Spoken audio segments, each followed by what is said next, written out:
Hello everyone, welcome to my tutorial on Introduction to Java. Today's tutorial we are going to do a short example on the string manipulation. We are going to take a string from the user and then we are going to reverse it. But we also need to do when programming that if the user is providing or if the system is providing our proper input. So there can be two situations here. One is the string can be one character. So if it is a one character string, it doesn't mean to reverse it, right? Let's say you have the character C and then reversing would be what? Just C itself. So there is no meaning. So we want to catch that validation, and the other validation is that the string cannot be empty. So the user can pass on nothing. Okay, in that case we have to capture it. Otherwise the program is not effective. So these are the two other things that we are going to do. So let's go to our Eclipse. And here I have already written the program for you. We have the package name here, we have the import statement, and if you look under that we have a scanner class, and the scanner class is coming from, this is the package java.util package, and under that we have the scanner class. We are creating a new scanner class, and then we are accepting the value as base string from console. Okay, this is how we get it, sc.next line. Okay, and then here we have declared a local variable which we have initialized. You remember that if you don't initialize a local variable, you are going to get problem. So first thing we are going to check is if the base string has a length of 0 or not, and we know that the string class comes along with different methods, and one of the method is length, and it gives you how many characters are there. So in the base string that length is 0, then we are saying string is empty and we exit from the program, because this is the if statement, and when this block is true, none will be executed. And then we are checking for length equals 1. So let's say the user just put the character A, so this one is not true, but this one becomes true, and this is executing as string has to be more than one character. Okay, and then we exit from the program. But if both of these are not true, then this is obviously going to be true, because this is the else statement and we are forcing the program to execute this part of the program. So now here we have written at that int I equals base string dot length minus 1. So in our previous examples we did always our looping starting from 0, but in this case we are starting from the end of the string, because this is the reason why. If you, let's say we are having a character, or we are having a string ABC, this is the user input. Okay, so the output should be CBA, and how we are going to do that? So first, this is the index position 0, this is index position 1, and this is index position 2. So we have to loop from this position, right, in order to get this first. So we are saying that int I equals length minus 1, right? So the length minus 1 will give me this index. So the length is 3. Length is 3, right? So this index position is 2. So we are getting for index 2 and then I greater than or equal to 0. So as long as we are greater than this position, greater than or equal to 0, index position 0, we are good. And then we have to do what? We have to do the I minus minus. I minus minus. So in the first time it's going to be what? It's going to be this C, I index of 2, and then I greater than 0, this is true, and then I minus minus. So first we need to get this one. We append C, and then we get the index of what? We get index of, we had the 2, so the index minus minus is equals 1. So we get, again, this one is 1 is greater than or equal to 0, so we can get b. So we get b, and then we again increment I to 0, and we are saying like if I greater than or equal to 0, this is true. So the index at this point is 0. That means I equals 0 greater than or equal to this index position. So that means this is true as well. And then the I becomes -1. So at this point, this whole thing is false. Okay, so we are getting out from the loop, and then we are getting the CBA as our string. So if you go here, this is the same thing we have done. Remember that we are doing a string concatenation. So we had the reverse string as this position, like no value, and then we are getting the character of the string by the method as char add. So if you go, let's say hello, and then if we say this is as a string s1, so if we just call s1 dot char at 0 will give me age.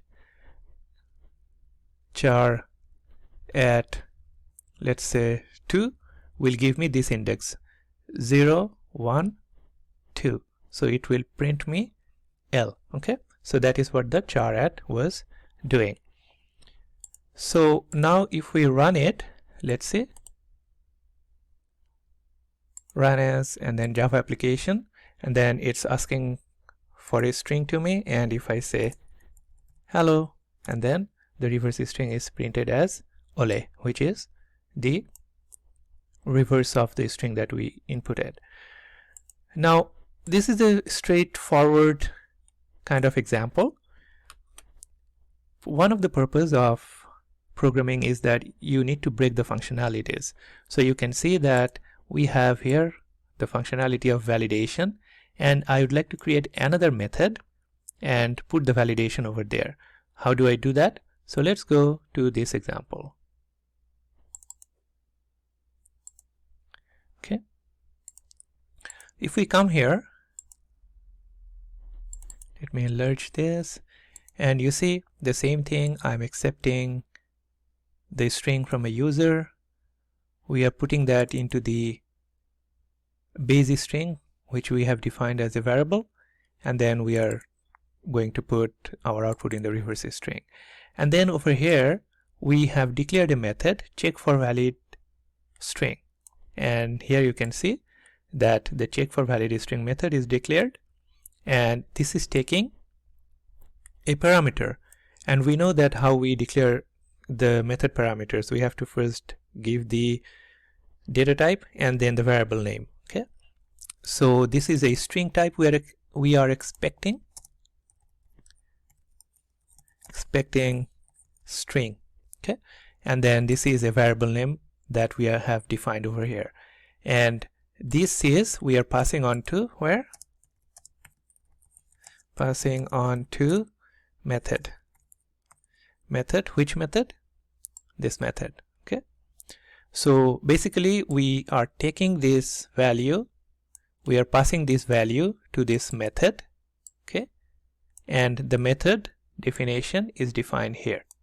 Okay, now if you look at here, that this is a if condition, and the if condition will execute only if there is a true. That means if this block is true, so this can be defined as this, if true. Okay, if that is true, then this will be executed, otherwise this will not be executed.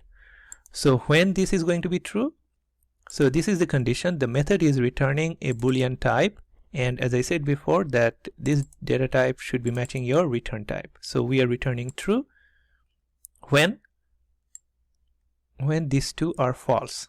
Okay, so that means, let's say the string is having a length of 0. So at this point we are coming at this line, and then we are passing on the string that we got from the console. Okay, and then we are coming at this point. Okay, we are coming at this point, and then we are checking that if the past length is 0 or not. If it is 0, then we are returning false. Okay, so when we are returning false, that means this statement, or within this if condition, the condition is itself is false, so this is not going to be executed. The same thing when we have a character of, the string of one character, then it's coming to this method, it's coming to this block of statement, and then this is returning again false. So that means this whole statement is going to be false and not executed. But let's say we have something more than 0, or more than 1 characters in this string. So we are passing on this string again, it's coming at this point, okay, and this is not going to be true because the length is greater than 2. This is not going to be true, so this is obviously going to be true, so this is returning a true statement. So now let's save it, and we are going to see it in debug mode as well.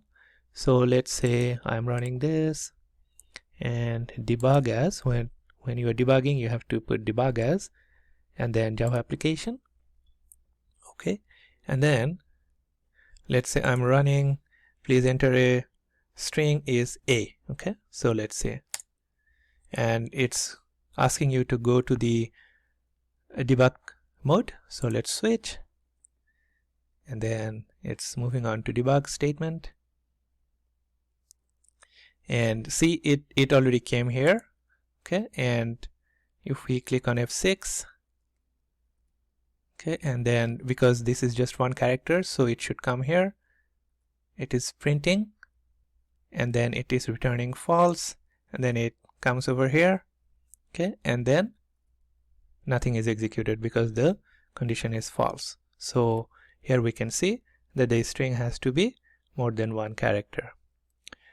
So I think that we have a good understanding now again on the string manipulation thing. There are a lot of things we can do, but this is just an example to show you different use cases. We talked about the validation thing. Whenever you're writing a program, you should always consider that what mistakes the user can do when inputting it, and as a programmer, our duty is to capture those things.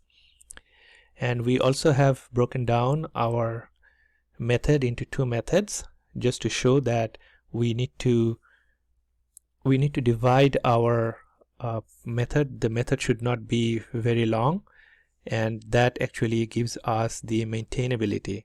Okay, so that's the end of this tutorial right now. Okay, thank you, bye.